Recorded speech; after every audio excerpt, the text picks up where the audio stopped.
Bubbles. All we see on the news and from YouTubers and TikTok finance boys who likely have never bought any investment property in their life. But are they right? When exactly is this bubble coming, or has it already happened? Let's break this down.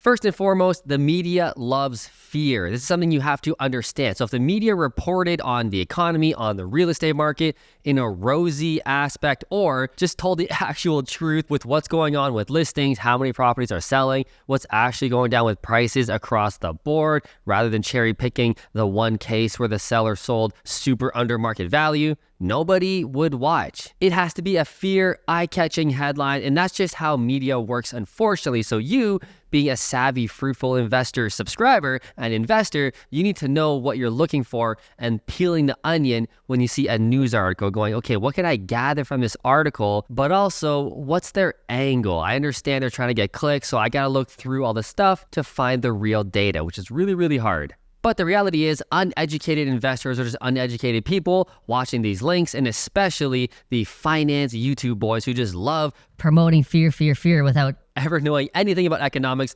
never doing a real estate deal in their life. Oh, they love this stuff. So buyer beware, just pay attention to what's going on, peel the onion. That's what we love to do here. Now, the next thing I want to talk about is interest rates. It's well known in economic textbooks and just common sense that if you increase rates, which increases mortgage rates, the price of real estate will come down. It becomes less affordable, less people can afford it. And let's be true, people who are buying homes don't really care about the price tag that they're paying. They care about the monthly payment. How much is this house going to cost me? That's really all I care about. The number I'm throwing at the seller is fugazi. It means nothing. I don't really care. But in theory, when you make housing more expensive and unaffordable, it costs more on a monthly basis, prices will come down to match the affordable aspect of it. But that's not really what we're seeing, is it? I mean, the price of mortgages has gone up 40, 50, 60% in a lot of cases, but has housing come down 40, 50, 60% on prices? Not really. We'll talk about that in the rest of this video. Now, the next reason housing hasn't crashed yet is supply and demand, which is feeding off of the interest rates. No matter how much you raise interest rates, well, okay, maybe not no matter how much you raise, but at the level they're raising, and they're likely done for sure, it's not causing enough of an effect for real estate to come down based on how much they raise it. It's not enough, and they can't go any higher. They just can't. Based on live data, based on the interest payments that the government is making on their debt now that they've raised interest rates, it's just a whole perfect storm of shit, and the bluff is over. They are done. You've seen me break this down so many times on this channel on exactly why they're done. Check out my other videos, but all in all, they can't raise anymore. It's over. And real estate is sitting resilient, I don't really give a shit, because of supply and demand metrics. There is just not enough supply for the amount of demand for people who want to buy homes. I mean, in Canada specifically, the government has come out and said that we need 10 million homes built by 2030. And that's not taking into account any other immigration, any other net migration from other provinces, nobody else coming into Ontario, nobody else coming into Canada. Just with what we have right now, the population we have, we need 10 million homes, majority of that obviously being in Ontario, the powerhouse of Canada. The majority of the population lives in Ontario. And with the numbers we're spitting out, it's like impossible. There's no friggin' way in hell we're gonna be able to build 10 million homes by 2030. We're lucky if we build like 300,000 homes a year across Canada. It's an absolute joke. There's no way we can catch up. We're just digging deeper and deeper and deeper. And that's why with the increases of interest rates, yeah, I know it's really hard to buy a home.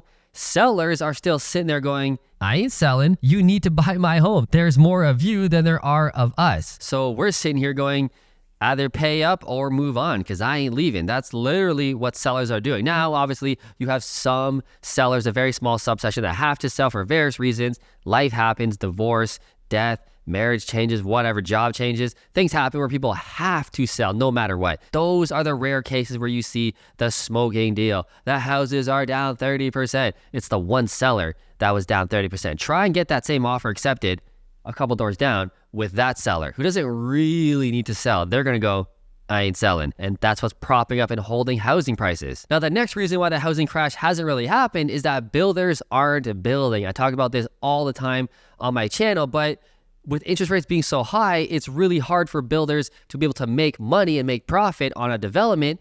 So a lot of builders are going, I'm just going to wait a year or two. As soon as these rates start coming down, then I'm going to start buying some projects. Or if they already own land, they're not developing it just yet. They're sitting on it. They're paying the small payments relative to what they own. And they're going to go, I'm going to develop it when rates start to come down, because that means more buyers will come out of the woodwork, which means it's a higher likelihood of me selling my townhome block, my stacked townhouse project, my building, my single family homes. I'm going to start building them then, because it takes 1 or 2 years typically to build a whole project. So as soon as rates are coming down, they're going to start building then. And by the time that project is done, rates will most likely be much, much, much lower than they are now, which means the housing market is going to be an absolute more gong show than it is now. These are smart business people. They know exactly what they're doing. But the fact that builders aren't building, it's just making that supply and demand metric way worse. Now, the next reason we got to talk about is the millennial generation. This is something that even the news articles and even economists aren't really talking about, maybe because they're not a millennial, but I am. So I'm talking to a lot of millennials, all my friends, etc. And by data, facts, we are the biggest generation in a long time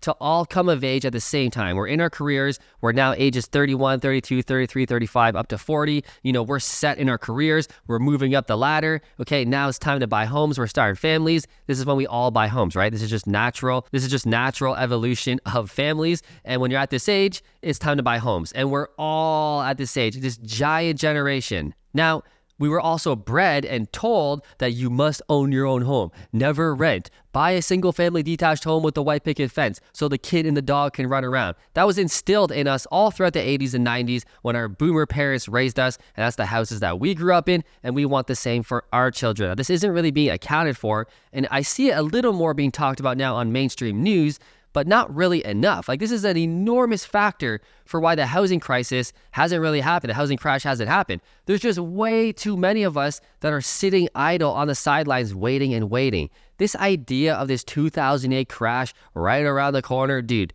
I'm going to spoil the end of the video here, but what do you think is going to happen when interest rates start to come down? And they're coming down. In the next few months, I would not be surprised. In the next 6 months, guaranteed. In Canada, rates will be starting their descent in the next 6 months. I wouldn't be surprised, honestly, if rates start tick up in February or March or April, okay? We're 3-4 months away from that. And what do you think is going to happen? As soon as they say, we're done quantitative tightening, now we're actually going to start cutting, even if we just cut a little bit, 0.25%, 0.5% per month, that is enough of a buy signal for all of these buyers of all generations, but especially the millennial generation who's just sitting on the sidelines waiting and waiting. It's going to be like a fucking racehorse. It's going to be like a fucking NASCAR race. It's going to be insane. Buyers just flooding the market, itching to buy a house and locking deals up. It's coming. And everybody who's in the know, every professional, real estate professional, the good realtors, not too many of them, but the good realtors, and especially the real estate investors, the developers, the people in the know who are actually expanding the business, okay, we all know. We all know what's coming. Now, the next reason, the opposite of the millennials, the boomers, they ain't leaving. This is another new factor in our economy. Normally, when people get to the age of 50, 55, especially 60, okay, our grandparents from our time, if you're a millennial, they would have sold their detached home long ago. They would have downsized to a condo. They would have downsized to a rental. They would have even bought most likely a condo in Fort Lauderdale, Florida, where they spend 6 months of the year, and then they own just a little condo in Canada, okay? So we're not seeing that at all. Boomers are still heavily in the workforce, just with how they haven't saved anything and weren't really taught about financial education, but also the economy really totally flipped. So they were promised, get a good job, get good grades, have a good job, retire when you're 60, easy peasy, collect your pension, life's going to be great. Well, that's not happening. Your pension is not enough. Inflation is too high. The cost of living is too much. The boomers are forced to work in late to their 60s, 70s, even people are working into their 80s, which is absolutely terrible. But that's what's going on in the real world. And boomers also being so stubborn, the most stubborn generation of all, they're going, I ain't leaving my detached home. I've been here 30, 40 years. I'm not selling it. Where am I going to go? Oh, and honestly, where are they going to go? Family members right now who are older boomers, silent generation, people who are literally in the need of retiring. But the conversation we have with them all the time is, Sell your house. Cool. But where are you going to go? Your house is totally paid off. Your mortgage is like zero. Your expenses are near zero. You're paying $1,000 a month for all of your expenses maximum. And if you sell your house, where are you going to go? Even if you get a one-bedroom apartment in most big cities in Canada is $2,000 a month, $2,200 a month, $2,500 a month. So it doesn't make any financial sense to sell your nice big detached house that's all roomy and nice for you to go scale down to a more expensive one-bedroom apartment. No. So the boomers are staying in their detached house longer. Normally, those older people, the grandmas and grandpas of our generation, would have sold their detached homes to us. There would be more supply. With the builders building, with the older generation selling, that's how things turn over. But things aren't turning over. Boomers are staying in their house way longer. Another constraint on supply. Supply and demand metrics are out of whack. Prices go out of whack, okay? We have all this demand, little supply, nobody's building, nobody's selling their old houses, nobody's turning over houses at all, period. And supply and demand 101 is out of whack. Prices keep going up. Prices hit a floor. They're stable. Prices aren't moving right now. That's exactly what we're seeing.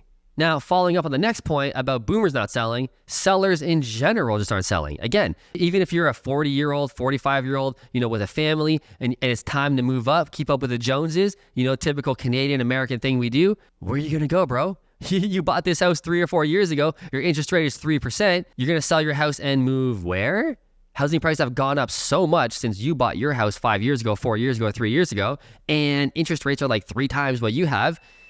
Yeah, you ain't going nowhere. You're staying put and you're going to wait this out, wait for interest rates to fall down, prices will come up again, and then you'll sell and recoup all that money. Because let's be real, all these sellers who want to sell, maybe they do want to sell, maybe they have to sell for whatever reason, but they're saying, no, because if I would have sold 12 months ago, 24 months ago, if I was super smart and had a crystal ball, I would have made 100 grand, 200 grand, 300 grand more of tax-free money. Because if you sell your primary residence in Canada, you don't pay tax on that. So I could have got 300 grand, 200 grand more if I was smart and had a crystal ball. That's a lot of money. That's like retirement money. That's like people work for that kind of money for 30 years to make that money net and save it away. They ain't moving yet. They're waiting. They're going to wait for rates to come down because everybody knows what's going to happen. Everybody knows how real estate works. The longer you hold it, the more it goes up. Yes, we have bumps and we have recessions in the road, but you don't sell in a recession if you don't really have to. So they ain't selling. Again, constraining supply. Now, number 8, the next point, renewals though, bro. When everybody comes to renew, it's going to be fucking crazy. Well, let's be real. The people who are renewing right now in 2023, they would have bought homes most likely in 2018, 2019, 2020. Reality is, even with all the fear-mongering news, if you bought in 2020 or before and you're renewing right now, your house is worth so much more, like way more. So you bought this house way down here. Yes, I know you're locking in at a higher interest rate, but bro, you bought the house for $300K, okay? And now it's been 5 years, your mortgage is $200K, and yeah, your interest rate is 6.5%. I know, that's a lot. 6.5% on $200K, shut up, okay?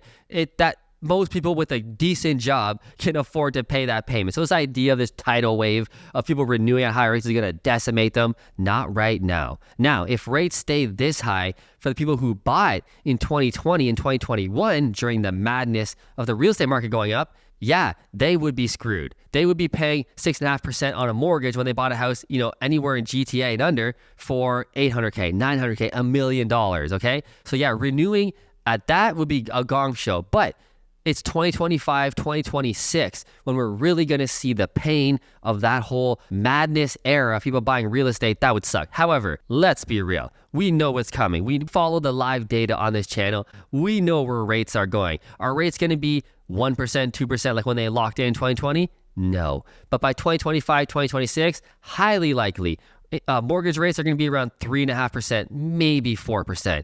They'll be cool. They'll be just fine. So the only negative thing would happen is if rates stay at 6.5%, 7% until 2025, 2026 especially. We can't afford that. The whole world would just implode and be decimated. Canada would be wiped off the map in economic Armageddon, and it just ain't gonna happen. Why? The whole reason we have high rates is because inflation. We gotta bring it down to 2%, okay?